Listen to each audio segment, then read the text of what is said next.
Olá a todas e todos. Eu sou Pedro Augusto e esse é o programa Cidadão Cidade, o canal de cidadania e crítica. Com muita satisfação que hoje eu vou trazer para vocês Mano Crazy. Tive essa possibilidade de conhecê-lo assistindo a entrevista de Marcelo Lírio no programa Entrevistarte, um programa da Rede TV, da Rede Popular, que fica aqui no YouTube. Inclusive conheçam esse programa, que é muito interessante. E eu tive essa grata surpresa.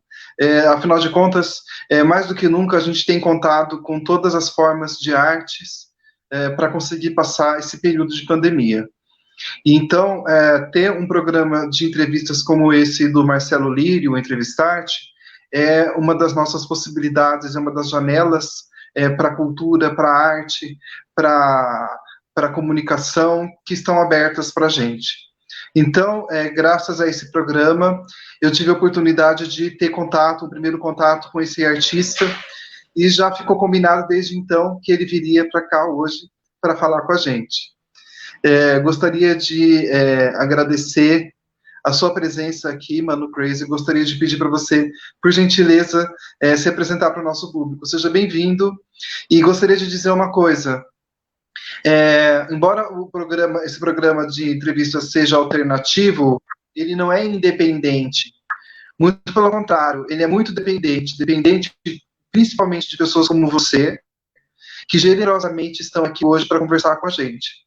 Então, muito obrigado pela sua presença. Que é isso, Pedro. Eu que agradeço. E dou os parabéns pela iniciativa, né? Porque a gente sem arte não vive, né? E foi um prazer dar a entrevista lá para o Marcelo Lírio e poder conhecer você através disso. E agora é um prazer estar aqui com você. Eu sou Ronaldo. Ontem, 39 anos.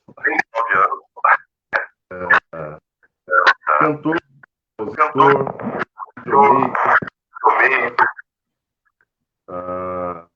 ativista, fui candidato a vereador nessa eleição. Que mais? Sou produtor musical, entre algumas outras coisas. Esse é o Mano Crazy, esse sou eu, negro periférico, né? E esse sou eu. Muito prazer aí, inclusive. Muito prazer. Gostaria de perguntar para você como que ficou a sua sensibilidade quanto artista durante esse período de pandemia. Essa pandemia, como assim, talvez erroneamente,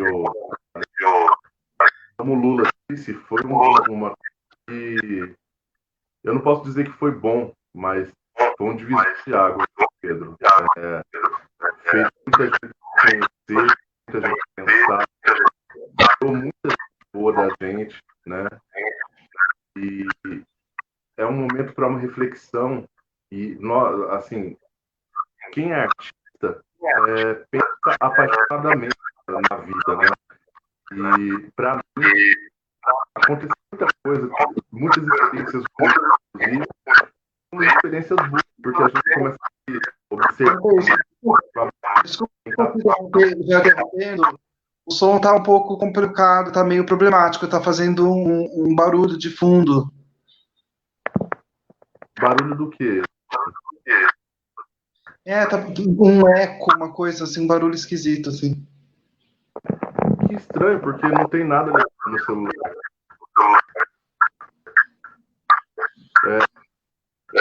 Mas acho que dá pra gente conseguir. Assim. Bom, vamos tentar. Eu tô ouvindo o torno do seu som aqui, da minha voz. Então eu vou desligar aqui o meu microfone para ver se melhora, tá? Enquanto você fala. Tá. Ok. Desculpa. Que é isso? Então, melhorou aqui para mim. Agora eu não ouço mais minha voz. Então, o que acontece? A gente, nesse período, né, artistas ou não também, mas principalmente os artistas, assim, a gente tem uma visão muito apaixonada da vida, né? E, para mim, fez com que eu pensasse em muitas coisas, olhasse diferentemente para as pessoas que estão próximas de mim e para mim mesmo, né? A gente vê o quão importante é a vida, o quão importantes são coisas tão pequenas, às vezes, a presença de uma pessoa, um bom dia, né? Olhar, às vezes nem falar, mas olhar só para a pessoa e saber que ela está ali. E então, esse momento de pandemia aí foi um momento para pensar e resgatar muita coisa e também, não só resgatar, mas ver o quão errado está o nosso país, né, Pedro? Infelizmente, por meio de política, por meio de falta de conhecimento, cultura, de amor ao próximo. Então, esse momento de pandemia trouxe isso para mim, sabe? É isso.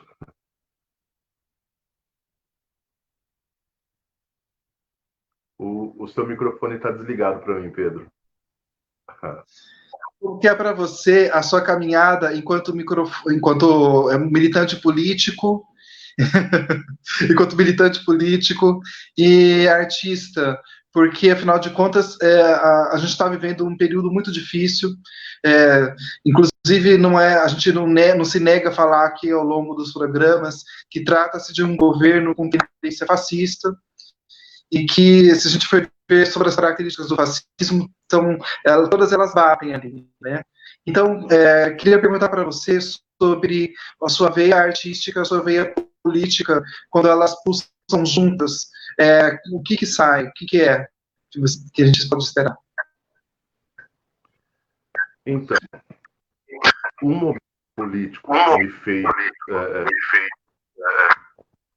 fez vir à tona a questão política, porque até então eu sou rapper, né? Eu sempre critiquei o governo, os governos, os políticos no geral, porque o que acontece? Infelizmente, a política no Brasil a gente sempre soube que foi sempre complicada, sempre muito corrupta, né? Mas esse ano chegou a um ponto extremo, né? As pessoas costumam falar que eu sou petista, porque virou time, né? Agora, se você não é a favor do atual presidente, você é petista, não tem outra escolha. Infelizmente, nem isso as pessoas entendem mais. É triste ver, Pedro, amigos meus pobres, negros, falarem que são de direita. É triste porque eles realmente não sabem o que é a direita, né? Então, apesar de muita relutância, eu acabei sendo candidato a vereador aqui na minha cidade, porque eu sempre preguei também para as pessoas o quê? Se você não tem alguém que você possa falar que te representa, seja você o representante. Porque é disso que a gente precisa. Infelizmente, a política, a gente gostando ou não, é ela que vai estar dando os rumos para nossas vidas. E não tem como a gente fugir disso. Então, se a gente não pode fugir disso, a gente tem que lutar para que ela melhore. E de que forma? Infelizmente, da pior forma, eu tive que aprender que, assim, a gente só consegue mudar a política e o país estando lá dentro, estando dentro da máquina, infelizmente. Eu não fui eleito, eu fiquei como suplente aqui na cidade, porém, eu já deixei uma mensagem legal com a minha candidatura. E, graças a Deus, algumas pessoas que realmente valem a pena foram eleitos como vereador, e o prefeito que eu estava apoiando, né, o Edil Brisque, ele foi eleito prefeito, e ele está, antes de assumir o cargo, ele já vem fazendo um trabalho fenomenal. Então, eu fiquei super contente com a caminhada.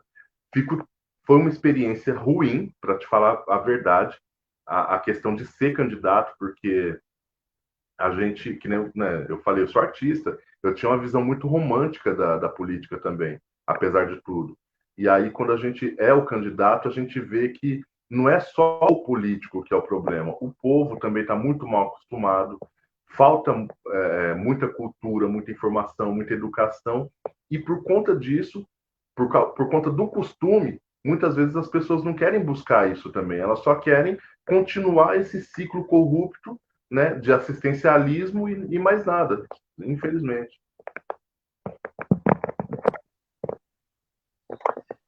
Sobre a questão do diálogo. A arte, ela tem a possibilidade de nos colocar, assim, de frente a momentos, assim, circunstâncias, experiências que não fazem parte das nossas vidas. Por exemplo, você pode ouvir uma música e você se coloca no lugar daquela pessoa. Eu tenho a sensação, e nesse sentido que eu vou perguntar para você, se é uma sensação que você concorda ou se você discorda, que a arte ela tem essa possibilidade de poder alcançar corações e mentes de uma forma que a política perdeu nos últimos tempos, e de certa maneira, inclusive por falta de uma certa autocrítica da própria esquerda. Então, o que eu gostaria de perguntar para você é em que ponto que a arte e a política se divergem no sentido de conquistar corações e mentes, e qual a autocrítica aqui necessária que a esquerda deve fazer nesse processo? Então, já começa da seguinte forma para mim, Pedro. Quem elegeu o nosso atual prefeito foi a esquerda, para mim. Porque, assim, o que acontece? Para mim, e por mais que todo mundo, né, agora vão realmente me chamar de petista, mas enfim, estou pouco me lixando. É fato que o governo Lula foi um divisor de águas, né? O governo Lula, ele veio e empoderou negros, é, minorias, pobres, deu poder aquisitivo para o pobre, né? Infelizmente, o poder aquisitivo, sem a cultura e sem a educação, ele às vezes se torna mais corrosivo do que muitas outras coisas. E aí o que que acontece? A arte, enquanto arte, ela realmente ela anda num paralelo com a política, porque tem um poder fenomenal, né? A música, o teatro e todas as vertentes da arte. A gente consegue realmente conversar com o coração das pessoas, assim como a política fazia ou devia fazer, né? Porém, a manipulação, e acontece nos dois casos, a manipulação tanto da arte quanto da política, para o bem ou para o mal. Então, quando começa a entrar muito dinheiro, muito poder, tanto em um quanto o outro, os caminhos sempre vão para um lugar ruim, né? Quando começa a se pensar em política só na questão do poder aquisitivo, as pessoas esquecem qual é o verdadeiro sentido da política, né?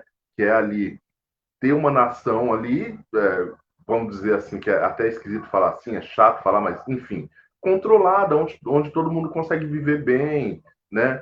Independente de cor, raça, religião, de qualquer coisa. E a arte, a mesma coisa, né? Ela tem ali a função de entreter, de acalmar os corações, de acalentar os corações. Só que quando as pessoas começam a pensar só no dinheiro que a arte pode proporcionar, então esquece-se o verdadeiro objetivo e acaba aparecendo coisas ruins na arte, na música, né? Que é só com o objetivo de gerar dinheiro e infelizmente engordar esse capitalismo selvagem que a gente vive aí, que é uma loucura, né? Essa é a minha visão aí dos fatos. E o que você diria se você pudesse cantar uma música para esses capitalistas, essas pessoas que se aproveitam da vida das pessoas, que se aproveitam da situação que estamos vivendo, inclusive para lucrar? O que você cantaria para essas pessoas? Nossa, Pedro, eu tenho muitas, vem muitas músicas na cabeça, não só minha, né? Mas de vários amigos meus, vários artistas. Mas, assim, para as pessoas, nem só para os capitalistas, na verdade, mas para as pessoas que, infelizmente, vêm sendo enganadas, né, por essas pessoas. Não é nenhuma música, é uma frase minha que há anos eu elaborei e trago ela, que é simples assim. Seja humilde, mas não seja humilhado. Isso traduz muito do meu sentimento, porque assim, como eu disse, eu vejo pessoas, né, amigos meus, e pessoas até instruídas, de certa forma, sabe, que é um tanto quanto absurdo, mas assim, as pessoas se autoflagelando com esse governo, né? Porque como aconteceu na história do negro, vamos dizer assim, que, né, você se vê liberto, só que você não sabe o que faz com aquela liberdade. E aí você quer um capataz de novo para essa pessoa te chicotear e mandar em você para você ter um norte. É muito louco, é absurdo isso. Então, eu vejo muitos humildes querendo ser humilhados. E não é o rumo da história, não é assim que deve ser, né? Porque você pode ser humilde, você deve ser humilde, independente de posição social e tal, mas você não deve ser humilhado por ninguém, você não deve aceitar ser humilhado, como o nosso atual presidente humilha as pessoas. E as pessoas, é um efeito muito louco, que parece que elas adoram, né? Então, né, para responder a pergunta, eu nem cantaria nada, eu só usaria essa frase. Seja humilde, mas não seja humilhado, né? É isso aí. Mas em algum momento a esquerda também falhou no sentido de dialogar com as pessoas, né? Eu me lembro que durante o segundo turno se intensificou bastante aquele movimento de vamos sentar, tomar um café, comer um bolo e conversar. E aí as pessoas dialogando e apresentando os fatos, as falas do então candidato. Então, nesse sentido, será que a arte ela não consegue chegar um passo à frente e consegue trazer para as pessoas um pouco de reflexão nesse sentido? Olha, o Magrão Percussionista está dizendo aqui, ó, autoflagelo, é isso. É isso, Magrão. Respondendo, Mano Brown, ele falou tudo quando ele teve lá num comício lá, não sei. Ele falou, como eu disse, a esquerda elegeu o nosso atual presidente, porque assim, quando a esquerda perdeu o contato, perdeu o rumo, né, e perdeu o contato com a essência, que é o povo, porque é como eu digo, infelizmente eu tento não ensinar, porque quem sou eu para ensinar, mas eu tento falar para os meus amigos, né, pobres e tal, eu falo, gente, não tem como um pobre ser de direita, mas não é porque você não pode querer ser de direita, você pode querer ser de direita, mas a essência da direita, ela não aceitava, né, pessoas, inclusive a essência da direita não aceitava a burguesia como direita, né? Porque eles se sentiam superiores, eles se achavam, tanto que vem aquela expressão do sangue azul e tal. Só que as pessoas, infelizmente, por falta de querer entender ou de querer procurar a história, eles não conseguem acreditar nisso e saber que, assim, vamos dizer que hoje, se fosse hoje, toda a formação de direita e esquerda, o povo não teria como ser de direita, né? Não teria chance de ser de direita. E aí o que acontece? Sendo assim, a esquerda era para ser o povo, a esquerda era para manter esse diálogo com o povo, com as minorias, enfim, de forma que fosse negociar com a direita e viver em harmonia e que fosse uma coisa boa para todo mundo. Infelizmente, como o povo não consegue entender isso, acontece essa parada que eu falei, que o Marcão falou, do autoflagelo. Porque, assim, o povo querendo ser de direita dá força para quem está explorando o próprio povo. E a esquerda, no âmbito político, infelizmente, como que nem eu falei, na política ou na música, começaram a pensar só em dinheiro e poder e perderam essa ligação com o povo. E por conta disso, infelizmente, eu posso dizer, infelizmente, a gente tem esse presidente aí atual. Né? A respeito dos partidos de esquerda, PCdoB e PSOL, existe a possibilidade de que, por conta da representatividade desses partidos, eles venham ter que se fundir de alguma forma futuramente, inclusive por conta do número de candidatos, de candidatas que conseguem se eleger de fato. Se isso acontecer, você acha que vai ser um momento de reinvenção da esquerda, um momento de olhar para as diferenças mais como uma forma de crescimento pessoal, de crescimento político, ou vai ser um baque da esquerda? O que você acha disso? Então, Pedro, que a esquerda se perdeu, cara. Assim, tanto é que, assim, eu saí candidato a vereador aqui na cidade e não saí por um partido de esquerda, né? Eu saí pelo PTB, que não é um partido de esquerda, inclusive, né? Se eu fosse pensar realmente na história do partido, em pessoas aí do cenário político que fazem parte do partido, cara, eu não sairia, eu não me filiaria num partido desse, né? Aquele Roberto Jefferson, e, enfim, tem, né, muitas histórias. Só que o que acontece?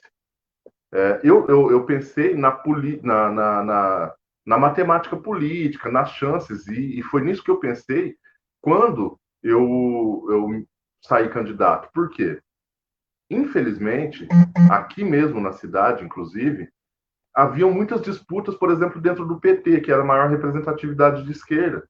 Então, dentro do partido, existiam disputas que enfraqueciam cada vez mais. E isso, eu vejo isso no âmbito nacional, e não só dentro do PT, mas em todos os partidos de esquerda, eu vejo que, assim, por perderem realmente, e perderem o foco, perderem essa ligação com o povo, fica uma disputa política, realmente, por poder, sei lá, é, sei lá, por sentimentos que não deviam ocorrer, porque a política, o foco da política, como eu falei, é fazer uma nação forte, uma nação que possa viver em concordância todo mundo aí, né? E a esquerda perdeu isso. Então, eu penso assim, que realmente, ou a esquerda tem que conseguir se reorganizar, ter uma releitura, reaprender, né? Ou as pessoas, que eu acho que é a coisa mais difícil a se fazer, mas enfim, as pessoas que sejam elas de esquerda e tal, dos partidos de esquerda ou não, que elas venham a se filiar em qualquer partido que seja e com o foco que é o foco real da política, né? De conseguir fazer uma nação forte, conseguir fazer as pessoas terem direitos pelo menos iguais e tal. Como, por exemplo, né, a gente procura entender um pouco e ver lá que a nossa Constituição Federal, que é o que devia ser a Bíblia, né, da nação aí, que devia ser garantido para o povo: educação, moradia, trabalho. E se isso não é garantido, se o próprio político, o próprio governo não garantir isso, eles são os maiores criminosos, porque eles não respeitam a própria Constituição. E, né, a gente não consegue entender isso, não consegue passar isso para o povo, não consegue cobrar isso do governo. As pessoas têm que, no mínimo, aprender os seus direitos e entrar realmente na política, até independente da ideologia, mas com um objetivo comum, que é fazer uma nação boa para todo mundo, né? Eu acho isso aí. Ainda nessa linha de pensar política e arte. Não, você tá ótimo, tá excelente. Ainda pensando Pedro, nessa acho linha que eu perdi você aqui. Oi, oi. Agora voltou. Alô. Estamos trolando. Então, pensando sobre o papel do Estado, e no caso, a gente tem, por exemplo, uma internet de uma péssima qualidade, a gente tem serviços públicos de péssima qualidade. E de que forma que a arte pode ser porta-voz para denunciar o descaso com os serviços públicos? Por isso que na minha adolescência e tal, infância, eu escolhi o rap não só como, bom, antes de artista, né, como estilo musical que eu queria ouvir, porque era o estilo que conversava comigo, que falava da minha realidade, e a forma como falava, né, a contundência das músicas foi o que me atraiu. E não que seja só o rap o responsável por trazer esse tipo de mensagem, né? Eu acho que a cultura, ela já é um combate, né, contra essas mazelas aí que o Estado, infelizmente, faz com a gente aí. Mas o rap em si, ele é um estilo musical contundente e que traz essa questão revolucionária. O pessoal da minha época, dos anos 90, inclusive, né, é o que acontece com a esquerda, infelizmente acontece no rap também, que devia ser um instrumento de revolução, mas enfim. Perdem muito tempo discutindo entre si, falando se o que os meninos mais novos hoje no rap fazem tá certo, o que eles falam tá certo. Gente, o rap continua retratando a realidade. Só que nos anos 90, a minha realidade, como pobre, preto, morador de periferia, era bem diferente do que acontece hoje em dia com esses moleques. A questão da violência continua, a questão do descaso do governo para com a sociedade continua, porém, realmente, como eu disse, a partir do governo Lula, teve uma divisão de águas. O pobre ele teve mais contato com poder aquisitivo, com dinheiro de verdade. Tanto que, por isso, vem acontecendo, inclusive, essa reorganização da pirâmide social, que as pessoas clamam por isso, né? Mesmo, e é um negócio que é difícil de entender, mas realmente até as pessoas pobres, que nem eu falei, elas nesse alto flagelo, vêm contribuindo para reorganizar essa pirâmide social, onde nós ficamos na base, onde nós ficamos gerando riqueza para quem está em cima. E que é difícil de entender isso, mas assim, a cultura como um todo, no teatro, na música, no teatro, cara, o Marcelo Lírio aqui em Montemor, ele faz um trabalho fenomenal. Eu assisto todas as peças da Associação Revoar, cuja qual faço parte também, né? E, cara, o que eles trazem de conteúdo ali com o teatro, que é, né, a arte, numa das suas melhores vertentes, inclusive, é lindo, é lindo. Pena, eu fico chateado, porque muita gente procura realmente não entender a mensagem que traz, tanto na minha música rap, como em peças, às vezes, como as que o Marcelo Lírio trouxe, contundente mesmo, jogando na cara, assim, o que está acontecendo de fato. Enfim, eu não sei qual é a chave que a gente tem que virar no povo, para o povo entender que não é entre a gente que a gente tem que brigar, e sim com as pessoas que estão gerando as mazelas para com a gente. Olha, eu vou ler um comentário aqui do Magrão Percussionista, ele está dizendo aqui, ó, assim, ó, não concordo. Por mais que a esquerda falhou, não podemos negar tudo que foi feito nesse país. A saída ainda é para a esquerda. Penso que a esquerda tem que ser mais dura, mais radical em seus projetos. União é um candidato único da esquerda. Não, então, é como eu falei. Eu acredito na esquerda. A esquerda é quem o povo quer pelo não, realmente, como ele falou, não tem como negar o que a esquerda fez. É o que eu estou falando. O governo Lula é um divisor de águas. Foi um divisor de águas no país. Mas, como eu disse, o problema não é só a esquerda, né? O problema é o povo. Porque hoje, cara, a gente está. Eu estava lendo um livro e realmente me acendeu uma luz num trecho do livro que fala assim: o autor fala, né? Pô, a gente está na era da informação. Todo mundo fala que a gente está na era da informação, mas não na era do esclarecimento, né? Então, o que acontece? A gente é bombardeado de informação, mas a gente não consegue discernir o que é certo e errado. Infelizmente, o que eu falo, a esquerda, ela se perdeu nesse meio também. Cheio de informação, cheio de não sei o quê, e precisa de uma releitura. Como eu disse, eu ainda acredito que, claramente, o caminho deve ser pela esquerda, porém, não do jeito que está. Porque toda negociata. E é tão louco porque, assim, nem a direita, né?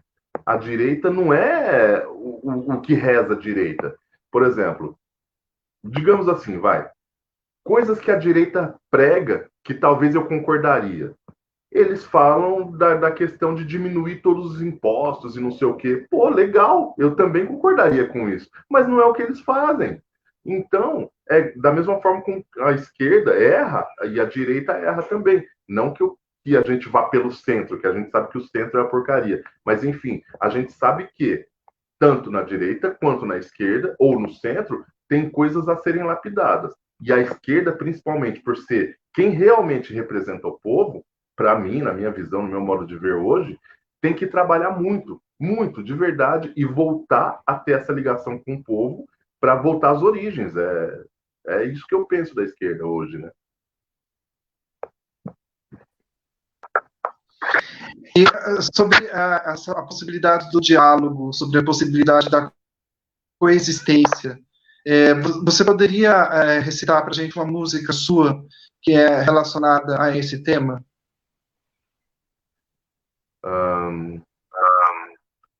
Bom, tem algumas músicas que são sobre esses termos. Né? Geralmente eu abranjo muita coisa na mesma música, mas eu vou falar algumas músicas. Tem uma música que chama A Mente do Favela, né? Que fala sobre essas realidades e tal. Tem uma música que, deixa eu ver o nome.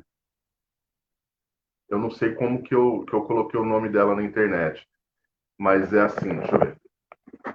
Bom, ela vai ser encontrada como Chega de Treta, né? Esse título também, se eu não me engano, é o original, que fala justamente sobre isso. O trechinho do início é assim, ó. Chega de treta, chega de tiro, chega de morte, mano. Chega de sofrimento, é hora de bolar um plano. Não quero mais ouvir barulho de tiro nem grito de dor. Não quero rimar mais o sofrimento, só quero rimar o amor. Porque ela permeia esse estado louco que a gente vive aí e que, assim, às vezes a gente, por exemplo, por ser de esquerda, a gente fica tão bitolado na briga com a direita que a gente esquece que o que a gente quer não é a briga com a direita, mas sim o poder, a liberdade para o nosso povo, as coisas boas para o nosso povo. Então a gente fica tão bitolado com a guerra que a gente está enfrentando que a gente esquece que, na verdade, o que a gente quer não é a luta, não é a guerra, não é o enfrentamento, mas sim é a paz, né? Se a gente tivesse essa paz, tivesse o amor de volta, pronto, não teria nem problema de direita, esquerda, centro, tanto faz, né? A gente teria alcançado o objetivo maior, digamos assim. E tem mais algumas letras também minhas, só que eu não Recentemente eu tive a oportunidade de entrevistar o Mr. Kill, que você falou, né, que inclusive é uma pessoa fantástica, e ele tem uma música dele que diz assim: discurso de ódio não é opinião. E eu gostaria que você falasse a respeito.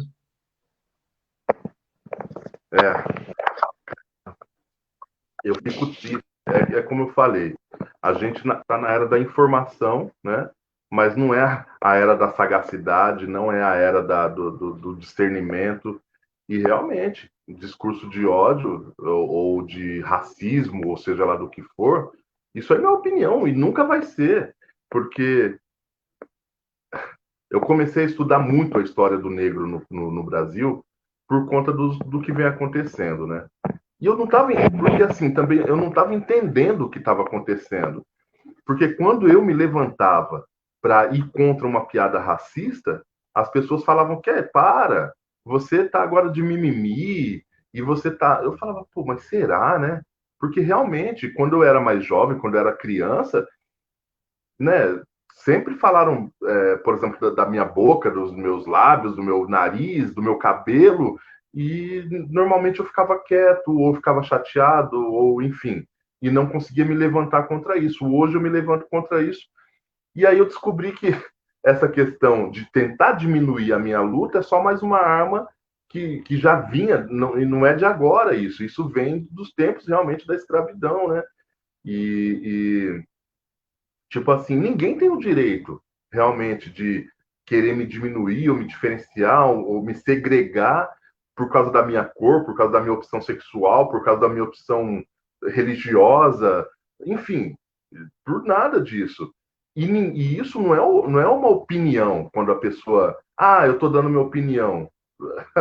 Cara, guarda para você isso aí porque não é opinião, não. O racismo não é uma opinião, o preconceito não é uma opinião, né? Isso aí é uma coisa, é uma doença, é uma coisa que você tem que tratar dentro de você. eu como negro, como pobre, hoje eu entendo o quanto eu fui doutrinado para ser racista, para ser machista, para ser um monte de coisa que eu não gostaria de ser e não quero ser, e estou lutando para deixar de ser, porque a gente aprende desde pequeno a ter que pegar, porque nasceu homem, tem que pegar todas as menininhas que tiver ao seu redor. É, você, eu nasci tendo que ser cristão, né? Mesmo sendo negro, eu nasci sendo doutrinado a não querer, a não poder, inclusive, conhecer nenhuma religião de matriz africana porque é errado, porque, cara, que é isso, velho? É loucura, e hoje eu sei que isso é loucura. Então eu tento desconstruir isso em mim e tento ensinar que meus filhos, para os meus filhos, por exemplo, que eles têm liberdade e têm mais é que realmente aprender as coisas da maneira certa, correta, buscar na fonte, não ser doutrinado como a gente vem sendo há anos, né? Falando em desconstrução, eu gostaria de trazer um pequeno elemento aqui, que não é bem correção, mas um sentido de reconstrução mesmo que você falou, sabe? A gente não está mais falando hoje em dia em opção sexual, sabe? Mas em condição de gênero, porque é comum, assim, por exemplo, você está na escola e aí você se identifica de acordo com as suas experiências particulares e sociais. Né? Então, por exemplo, se você se você se identifica com gostar de meninas ou de meninos, vai ser um processo, né? Não é uma opção, sabe? É só um comentário. Falando de desconstrução, eu não poderia perder a oportunidade de assim, aqui no nosso diálogo. Eu acho que, inclusive, é isso que você está faltando, né? É a possibilidade das pessoas dialogarem em paz, dialogarem sem a necessidade de ter palco, que eu acho que é isso que acontece no Facebook muitas vezes. As pessoas debatem com palco, porque quando elas fazem um comentário, o comentário não é só para si, não é só uma reflexão para ela mesma, para ela rever os conceitos e preconceitos que ela tem, mas para poder jogar para todo mundo que, olha, ela tem o poder da lacração, o poder do diálogo, é a fada sensata chegando aqui na terra do cancelamento. Então, nesse sentido, que eu acredito que o rap ele tem esse poder fulminante de falar as coisas que as pessoas precisam ouvir. Inclusive, a mensagem que pode se voltar para o próprio rap, tendo em vista que durante muito tempo foi considerado como um aspecto da música que guardava dentro de si esse machismo, a LGBTfobia. Então, por exemplo, com a vinda do Quebrada Queer, a gente tem a possibilidade de ver um rap circulando entre os gêneros, um rap que circula, que faz pensar e que melhora também, né? Que tem a possibilidade como todas e todos nós, de evoluir com o tempo, né? Então, eu queria que você falasse sobre isso e queria que você dissesse o que é ser artista. Show de bola. Então, o estilo rap, ele, infelizmente, cara, bom, mas infelizmente não, vou dizer o seguinte, felizmente, vem evoluindo, mas o estilo da música rap também era uma retratação da sociedade, super machista, super, tipo assim, a gente, é até contraditório, né, mas a gente sempre defendeu minorias e tal, só que de forma digamos assim, de forma mentirosa, vamos dizer assim, porque a gente defendia um monte de coisa pautado lá, né? Até, cara, eu até comparo com a esquerda, que nem eu falei, pautado num monte de coisa legal, pá, não sei o quê, só que na realidade, de verdade, ali na prática, não era o que acontecia, porque a gente, sei lá, defendia que o cara tem que ser um cara, vou falar, né, como os rappers, tem que ser um cara firmão, tem que ser um cara da hora e tal. Só que daí o cara vai pro show de rap, o cara usa droga, o cara, sei lá, o cara trai a esposa, o cara não aceita a mulher no rap no mesmo patamar, enfim. Então, tá errado, cara. Tipo, outra coisa, tipo, falar sobre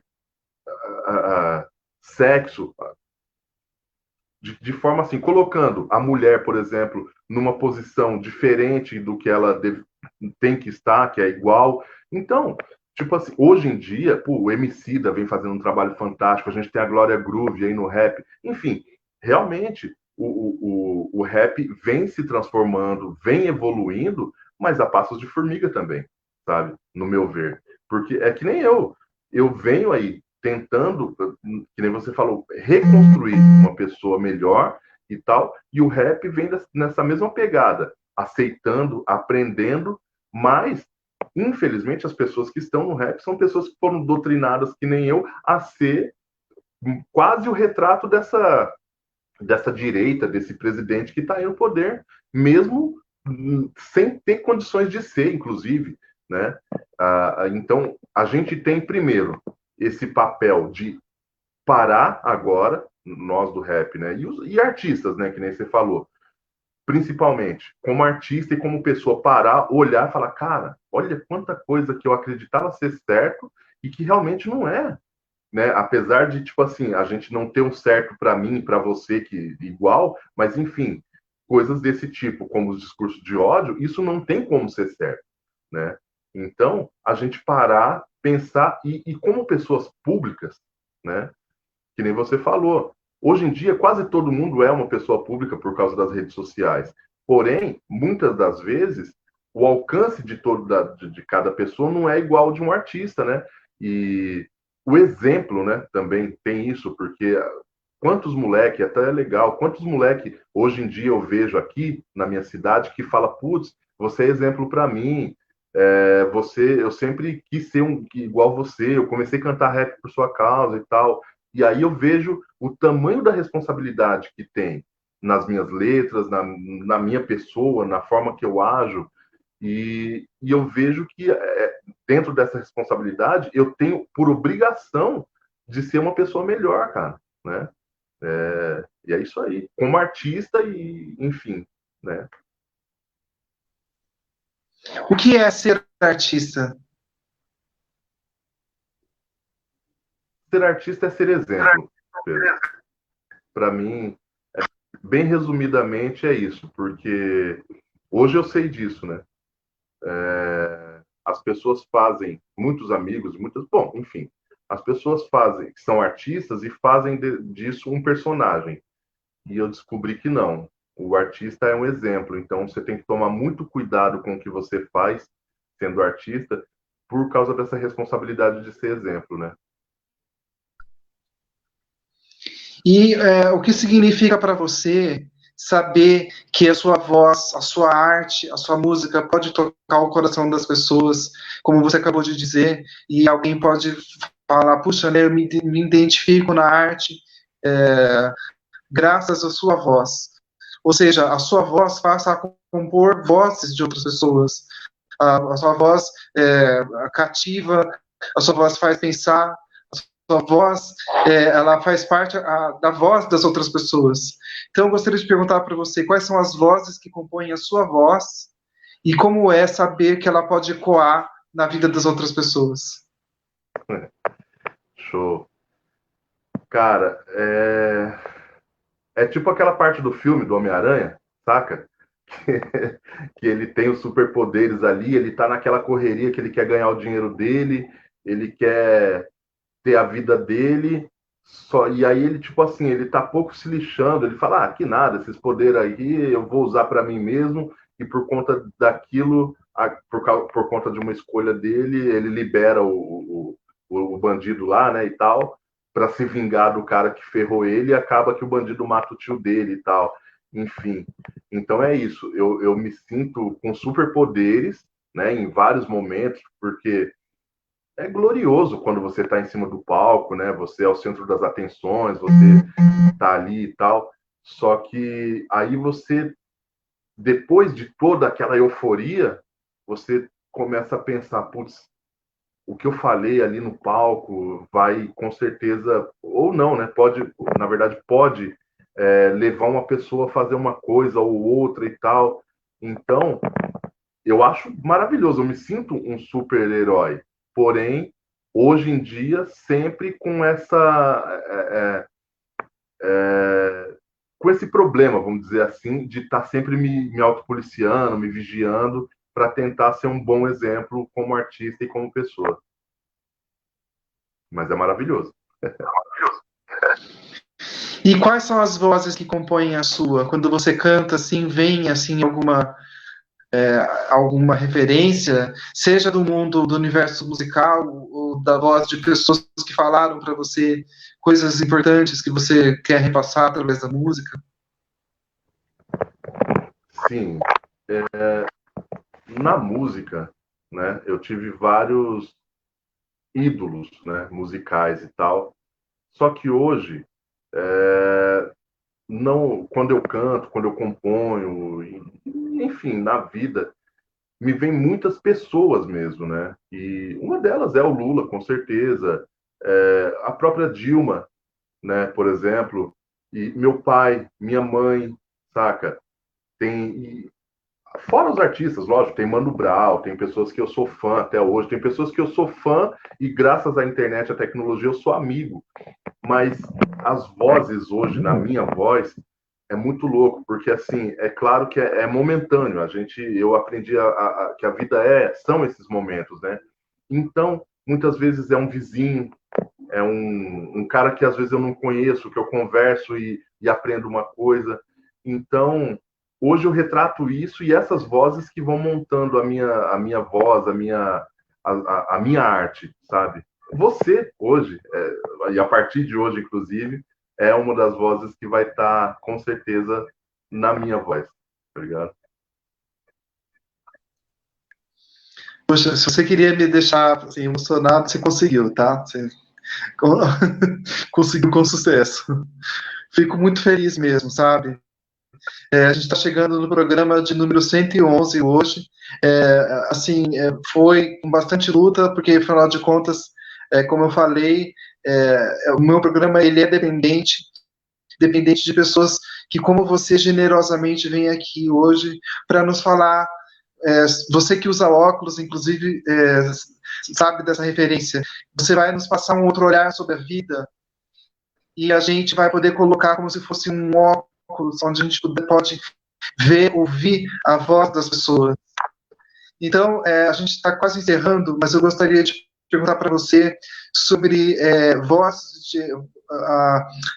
o momento de fala e o momento de ouvir. As pessoas falam sobre. Existe atualmente esse pensamento sobre a voz que fala. A gente tem o momento de falar e o momento de ouvir.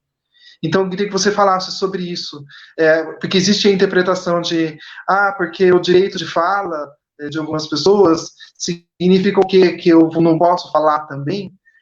Não, mas é o direito, inclusive, da pessoa ouvir, afinal de contas, é uma luta também, né? A gente se colocar no lugar de escuta. Então, eu queria que você falasse sobre isso, de lugar de fala e lugar de escuta. Show. Então, eu, periférico, pobre e toda essa história e tal, rapper. Então, eu muito falei pela vida fora, sabe? Eu sempre fui um bom ouvinte, bom, pelo menos eu achava que eu era um bom ouvinte, mas eu sempre falei muito pela minha cultura de enfrentamento, né? Só que a vida vai ensinando que a gente tem que se pôr, aliás, e tem que ter esse direito, inclusive, de se pôr na posição de ouvinte, para a gente poder aprender e montar o nosso argumento, né, com isso. E lógico que a gente, na verdade, inclusive, isso eu descobri que é um direito e é uma coisa que a gente precisava realmente ter e ser respeitado, porque assim, para a gente poder aprender alguma coisa, a gente tem que ser ouvinte primeiro, né? Então, tanto é que assim, eu agora, porque estudei muito, venho estudando muito a história da escravidão e do negro no Brasil, e eu percebo que as pessoas não sabem e não querem saber, e, enfim, não conhecem a história do negro, porque a história do negro no Brasil, ela é falada, ela não foi escrita. Ela não tinha como ser escrita, inclusive, porque não davam o direito do negro saber ler e escrever, né? Então, a gente não consegue, não tem... A história que a gente aprende na escola foi escrita por outras pessoas, por pessoas que eram, né, que estavam ali na posição de capatazes, enfim, né, do opressor, né? E o oprimido não teve esse direito de ouvir, de aprender, para depois poder multiplicar essa história. E é por isso que a gente, infelizmente, foi doutrinado dessa forma. E aí, com o tempo, eu aprendi que essa posição do ouvinte, ela chega a ser quase mais importante do que a posição de fala. Porque se você não aprendeu nada, você não tem como falar, você não tem conteúdo para falar nada, você não tem autoridade para falar nada. Então, primeiro um direito e um privilégio, até às vezes, que nem eu estar aqui hoje, ouvindo você, aprendendo um monte de coisa com você, para depois, quem sabe, numa próxima entrevista, uma entrevista futura com você ou com alguma outra pessoa, eu ter a oportunidade de falar o que eu vivi hoje, o que eu aprendi com você, entendeu? Ter essa posição de fala para poder falar o que eu vivi, né? Poxa, olha, eu fico muito feliz com essa possibilidade, estou aqui aprendendo muito. Cada entrevista é sempre uma experiência, e eu sinto que sorte que eu tive essa ideia de ter um programa de entrevistas, porque é sempre uma nova janela que eu abro, assim, da minha mente, no meu coração. Eu fico muito feliz que outras pessoas possam ter esse contato com você e iniciar suas vidas artísticas, seja lá qual for a forma de arte, seja a arte da comunicação, a arte da reflexão, a arte da política, do posicionamento, a arte da militância. Então, todas as formas de arte que você faz parte, que você estimula, sabe? E que acaba sendo maior do que eu, do que você, e que é como sementes para as próximas gerações. Então, eu gostaria de agradecer. Você faz parte agora aqui da história do Cidadão Cidade. Eu fico muito feliz mesmo com isso. E fica aqui mais assim uma porta aberta para você. Quando tiver outros programas, você fica convidado para aqui participar. E quando você quiser, inclusive, debater, fazer parte junto aqui, é só você falar. Aqui a porta está sempre aberta para você. É só você bater e está tudo certo, sabe? Só chegar que o Cidadão Cidade está aqui sempre para você à disposição. Nossa, obrigado, Pedro. Eu só tenho a agradecer, cara. A oportunidade que o Marcelo me deu e agora a oportunidade que você está me dando, a oportunidade de ter te conhecido e agora somos amigos, né, inclusive. Então, olha, muito obrigado. Eu vou estar sempre, mesmo que possível, participando e sendo um espectador do seu trabalho. Quero parabenizar novamente, né, pelo trabalho, porque é uma coisa que não é fácil. Eu já tive um programa de entrevista também, que durou 3 episódios, mas eu sei da compatibilidade. Tá? Muito obrigado e parabéns. Eu que agradeço. Depois eu quero ver essas entrevistas aí que você falou, viu, do seu canal. Show. E, inclusive, se você quiser vir aqui para sentir saudade de fazer entrevista, pode vir para fazer entrevista aqui no canal também, tá? É só a gente combinar certinho, porque aqui o Cidadão Cidade é o canal único que eu conheço, que as pessoas vêm para dar entrevistas e viram entrevistadoras, que não é raro acontecer. Da hora. Então, obrigado. Antes de a gente encerrar, passa só para a gente, por favor, as redes sociais onde as pessoas podem te encontrar. Tá ok. Falei meu presidente. Bom, vamos. Minha página, minha fanpage no Facebook é @ManoCrazyRap. Meu Instagram também, @ManoCrazyRap. E nas demais, se você digitar Mano Crazy e aparecer essa cara bonita aqui que vocês estão vendo, sou eu, tá? Então dá um Google aí, Mano Crazy. Maravilha. Então é isso aí, gente. Muito obrigado a todas e todos e até a próxima. Até a próxima. Obrigado. Boa noite. Valeu.